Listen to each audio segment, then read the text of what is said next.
তো কি রে আবুল, কি কি রান্না করছিস আজকে? এই যে বিরিয়ানির জন্য চিকেনটা কষছি, আর ওদিকে এমনি সঞ্জিত, নরমাল এটা তুই চিকেন কি কষা হবে। করছিস? চিকেন কষা। ও সঞ্জিত হচ্ছে চিকেন কষা করছে, আর আবুল এটা বিরিয়ানির জন্য মাংসটা কষাচ্ছিস। পিসটা দেখ, আজকে আমি খাবো গপ গপ করে। এই লেগ পিস আমি খাবো। আমি ঠিক আছে। বসিস তুই আবার কি করছিস? এই তো দেখ, ওরা তো মাংস টাংস করলো, আর আমি যে মুচমুচে করে পাঁপড় ভাজা করছি। পাঁপড় ভাজাটা দেখা। দেখেছেন বন্ধুরা, ঝরে ঝরে পড়বে। এই দেখ। কি রে আবুল, এখন কি করছিস? এই যে লেয়ার হচ্ছে বিরিয়ানির।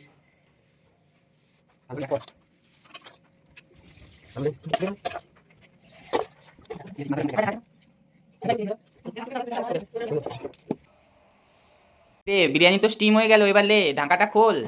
এই যে আবুদা কি করছো? এই যে বসে ঢং করা। আর ঢং না। প্লেটে করে বিরিয়ানিটা তো নিয়ে নিয়েছি, এবার হচ্ছে পেটে যাওয়ার পালা। সালাড আরে দিয়ে সাজিয়ে নিয়েছি সুন্দর করে, এবার আমরা খেয়ে নিই। তোমরা দেখতে থাকো এবং বিরিয়ানিটা কেমন লাগলো জানিও।